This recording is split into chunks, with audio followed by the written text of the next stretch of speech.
दूसरा शमूएल अध्याय 18। अबशालोम की पराजय और मृत्यु। तब दाऊद ने अपने संग के लोगों की गिनती ली और उन पर सहस्त्रपति और शतपति ठहराए।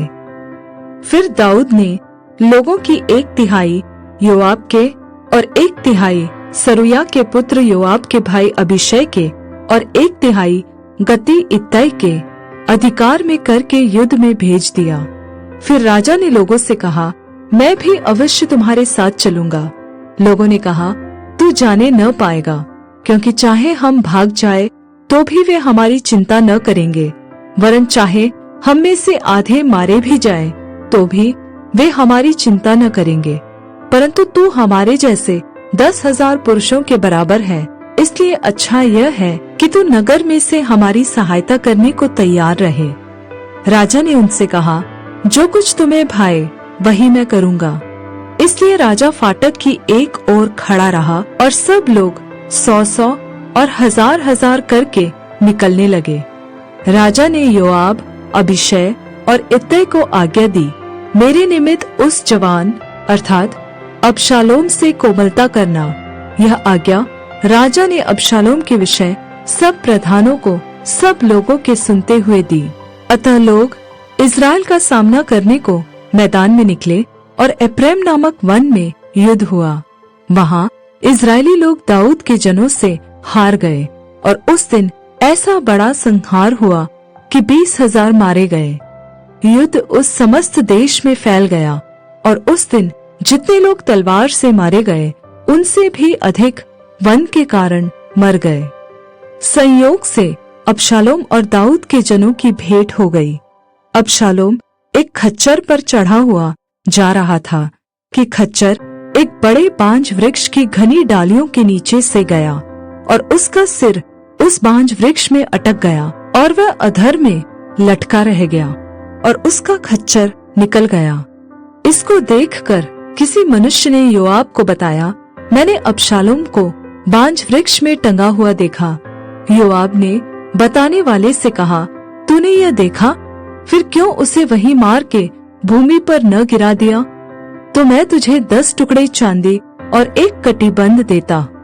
उस मनुष्य ने योआब से कहा, चाहे मेरे हाथ में 1000 टुकड़े चांदी तौल कर दिए जाए तो भी राजकुमार के विरुद्ध हाथ न बढ़ाऊंगा, क्योंकि हम लोगों के सुनते राजा ने तुझे और अबीशै और इत्तै को यह आज्ञा दी, तुम में से कोई क्यों न हो उस जवान अर्थात अबशालोम को न छुए। यदि मैं धोखा देकर उसका प्राण लेता तो तू आप मेरा विरोधी हो जाता, क्योंकि राजा से कोई बात छिपी नहीं रहती। योआब ने कहा, मैं तेरे संग ऐसे ही ठहरा नहीं रह सकता। इसलिए उसने 3 लकड़ी हाथ में लेकर अबशालोम के हृदय में, जो बांज वृक्ष में जीवित ही लटका था, छेद डाला। तब योआब के 10 हथियार ढोने वाले जवानों ने अबशालोम को घेर के ऐसा मारा कि वह मर गया। फिर योआब ने नरसिंगा फूका और लोग इज़राइल का पीछा करने से लौटे, क्योंकि योआब प्रजा को बचाना चाहता था। तब लोगों ने अबशालोम को उतार के उस वन के एक बड़े गड्ढे में डाल दिया और उस पर पत्थरों का एक बहुत बड़ा ढेर लगा दिया और सब इज़राइली अपने अपने डेरे को भाग गए। अपने जीते जी अबशालोम ने यह सोचकर कि मेरे नाम का स्मरण करने वाला कोई पुत्र मेरा नहीं है, अपने लिए वह स्तंभ खड़ा कराया था जो राजा की तराई में है, और स्तंभ का अपना ही नाम रखा, जो आज के दिन तक अबशालोम का स्तंभ कहलाता है। अबशालोम की मृत्यु का दाऊद को समाचार। तब सादोक के पुत्र अहीमास ने कहा, मुझे दौड़कर राजा को यह समाचार देने दे कि यहोवा ने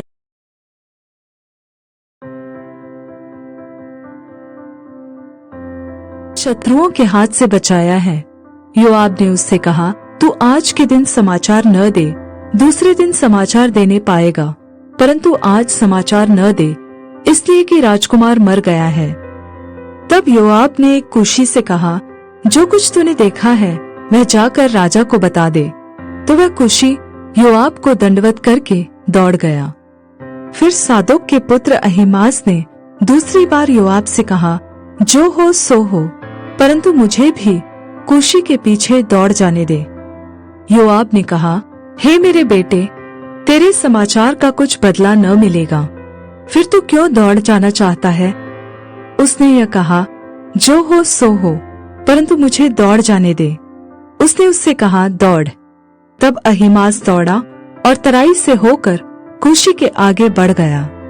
दाऊद तो 2 फाटकों के बीच बैठा था कि पहरुआ जो फाटक की छत से होकर शहरपनाह पर चढ़ गया था, उसने आंखें उठाकर क्या देखा कि एक मनुष्य अकेला दौड़ा आता है। जब पहरुए ने पुकार के राजा को यह बता दिया, तब राजा ने कहा, यदि अकेला आता हो तो संदेशा लाता होगा। वह दौड़ते दौड़ते निकल आया। फिर पहरुए ने एक और मनुष्य को दौड़ते हुए देख फाटक के रखवाले को पुकार के कहा, सुन, एक और मनुष्य अकेला दौड़ा आता है। राजा ने कहा, वह भी संदेशा लाता होगा। पहरुए ने कहा, मुझे तो ऐसा देख पड़ता है कि पहले का दौड़ना सादोक के पुत्र अहीमास का सा है। राजा ने कहा, वह तो भला मनुष्य है, तो भला संदेश लाता होगा। तब अहीमास ने पुकार के राजा से कहा, सब कुशल है। फिर उसने भूमि पर मुंह के बल गिर राजा को दंडवत करके कहा, तेरा परमेश्वर यहोवा धन्य है, जिसने मेरे प्रभु राजा के विरुद्ध हाथ उठाने वाले मनुष्यों को तेरे वश में कर दिया है।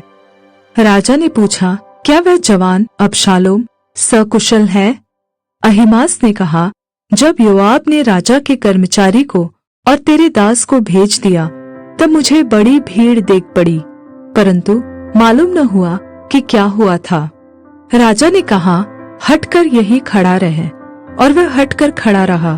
तब कूशी भी आ गया, और कूशी कहने लगा, मेरे प्रभु राजा के लिए समाचार है, यहोवा ने आज न्याय करके तुझे उन सभी के हाथ से बचाया है जो तेरे विरुद्ध उठे थे। राजा ने कूशी से पूछा, क्या वह जवान अर्थात अबशालोम कुशल से है? कूशी ने कहा, मेरे प्रभु राजा के शत्रु और जितने तेरी हानि के लिए उठे हैं, उनकी दशा उस जवान की सी हो। तब राजा बहुत घबराया और फाटक के ऊपर की अटारी पर रोता हुआ चढ़ने लगा, और चलते चलते यह कहता गया, हाय मेरे बेटे अबशालोम, मेरे बेटे, हाय मेरे बेटे अबशालोम, भला होता कि मैं आप तेरे बदले मरता। हाय अबशालोम, मेरे बेटे, मेरे बेटे।